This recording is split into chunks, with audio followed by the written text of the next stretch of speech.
بسم اللہ الرحمن الرحیم۔ غزوہ بدر کا واقعہ۔ اسلام اور کفر کے درمیان پہلا معرکہ بدر کے مقام پر 2 ہجری 17 رمضان المبارک کو ہوا، جس میں اللہ تعالیٰ نے اسلام کو شاندار فتح سے نوازا اور کفر کی کمر توڑ کر رکھ دی۔ اس لیے 17 رمضان المبارک کو اللہ تعالیٰ نے یوم الفرقان کا نام دیا ہے۔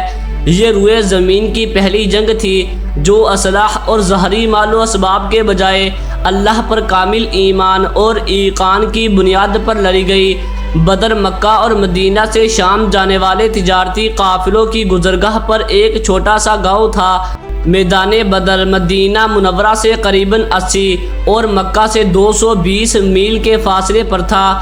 مسلمانوں کے مکہ سے مدینہ ہجرت کرنے کے بعد اسلام دشمن خصوصاً سرداران قریش بہت جلدی میں تھے اور ہاتھ مل رہے تھے۔ مکہ کے مشرک اور اسلام دشمن سرداروں کو یہ خوف بھی تھا کہ مسلمان قوت پکڑتے ہی یہ تجارتی راستہ بند کر دیں گے اور مکہ کی تجارت ختم ہو جائے گی۔ کفار مکہ دن رات مدینہ پر چڑھاوا دوڑنے کا بہانہ ڈھونڈ رہے تھے۔ انہی دنوں مکہ کا ایک تجارتی قافلہ ابو سفیان کی قیادت میں شام سے مال تجارت لے کر واپس آ رہا تھا۔ اس قافلے کی حفاظت کی آڑ میں سرداران قریش نے 1000 جنگجوؤں کا بہت بڑا لشکر تیار کیا۔ نبی مہربان حضرت محمد صلی اللہ تعالی علیہ وسلم کو مدینہ پر حملے کی غرض سے قریشی لشکر کی آمد کی اطلاع ملی تو آپ صلی اللہ تعالی علیہ وسلم نے مجلس مشاورت بلوائی اور خطرے سے نپٹنے کے لیے تجاویز طلب فرمائی۔ مہاجرین نے جان نثاری کا یقین دلایا۔ آپ صلی اللہ تعالی علیہ وسلم نے دوبارہ مشورہ طلب کیا تو انصار میں سے سعد بن عبادہ رضی اللہ تعالی عنہ نے عرض کیا کہ غالباً آپ کا روئے سخن ہماری طرف ہے۔ آپ نے فرمایا ہاں۔ حضرت سعد بن عبادہ رضی اللہ تعالی عنہ نے عرض کیا کہ یا رسول اللہ صلی اللہ تعالی علیہ وسلم، ہم آپ پر ایمان لائے ہیں۔ ہم نے آپ کی تصدیق کی اور گواہی دی ہے کہ جو کتاب آپ صلی اللہ تعالی علیہ وسلم لائے ہیں وہ حق ہے، اور ہم نے آپ کی اطاعت اور فرمانبرداری کا عہد کیا ہے۔ یا رسول اللہ صلی اللہ تعالی علیہ وسلم، آپ جس طرف جانے کا حکم دیں گے ہم میں کوئی ایک بھی اس سے پیچھے نہیں ہٹے گا۔ حضرت مقداد رضی اللہ تعالی عنہ نے عرض کیا ہم موسیٰ کی امت کی طرح نہیں، ہم آپ صلی اللہ تعالی علیہ وسلم کے دائیں بائیں اور آگے پیچھے آپ صلی اللہ تعالی علیہ وسلم کے ساتھ لڑیں گے۔ جنگ بدر میں مسلمانوں کی کل تعداد محض 313 نفوس قدسیہ پر مشتمل تھی۔ ان میں 17 سالہ نوجوان عمیر سے لے کر 60 سالہ بوڑھے تک سب لوگ شامل تھے۔ جنگی مال و اسباب اور اسلحہ کی شدید قلت تھی۔ محض 2 گھوڑے اور 17 اونٹ تھے۔ لڑنے والوں کے پاس ڈنگ کی تلواریں بھی نہیں تھیں، مگر اللہ کے ان سپاہیوں کو جنگی اسلحہ اور اپنی قوت بازو سے زیادہ اللہ کی مدد اور نصرت کا یقین تھا۔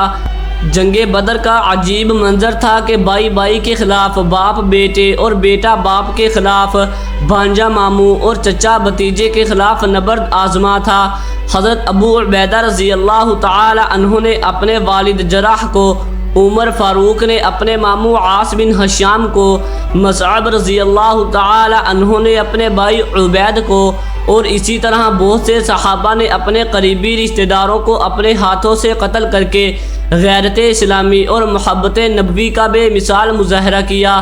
غزوہ بدر کے بعد ایک بار حضرت ابوبکر صدیق رضی اللہ تعالی عنہ کے بیٹے جو جنگ میں کفار کی طرف سے لڑے تھے اپنے والد سے کہا کہ جنگ بدر میں آپ 2 بار میری تلوار کے نیچے آئے مگر میں نے آپ پر وار نہیں کیا۔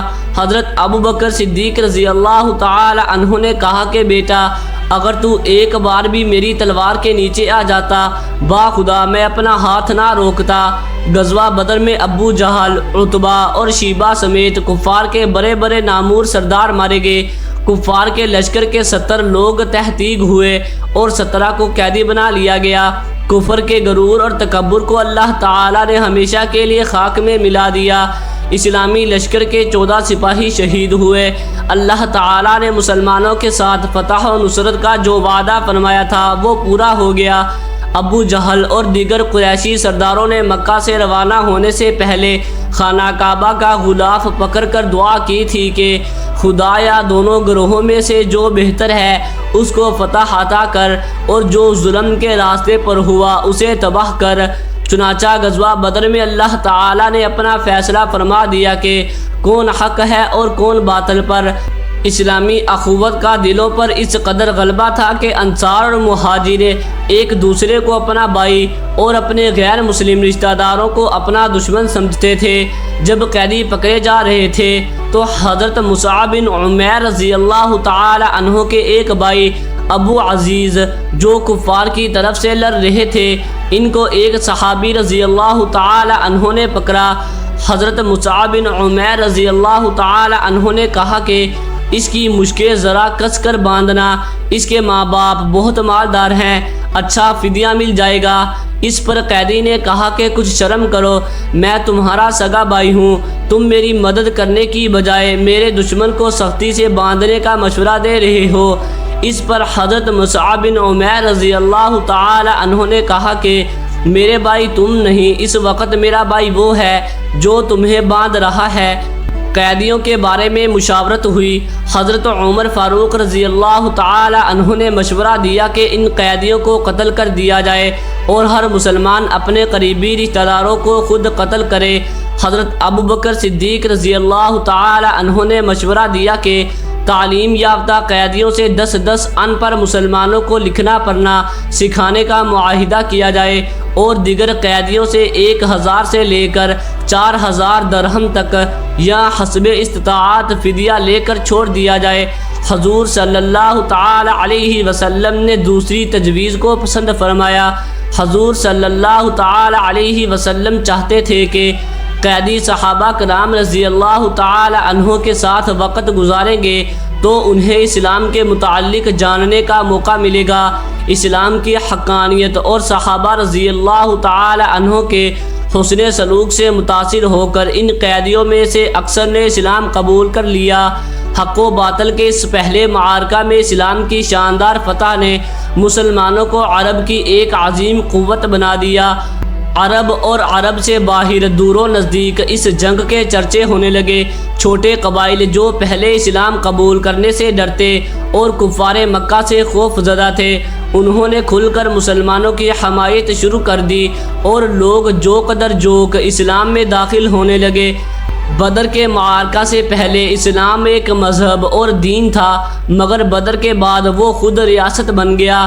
یوم بدر کا پیغام یہ ہے کہ میدان جنگ میں کامیابی کا انحصار مادی وسائل سے زیادہ نظریاتی اور اخلاقی حیثیت پر ہے۔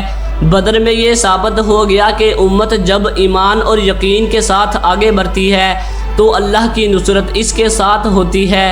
جنگ بدر رنگ و نسل کے بجائے خالص عقیدے کی بنیاد پر تھی۔ ایک طرف تکبر و غرور اور گھمنڈ تھا اور دوسری طرف عاجزی و انکساری اور اللہ کی نصرت پر کامل یقین تھا۔ امید ہے کہ آپ کو ویڈیو اچھی لگی ہوگی۔ ویڈیو اچھی لگی ہے تو ویڈیو کو لائک ضرور کر دیں اور چینل کو بھی سبسکرائب کر دیں تاکہ اس طرح کی انفارمیٹیو ویڈیوز آپ کے پاس بر وقت پہنچتی رہیں۔ شکریہ۔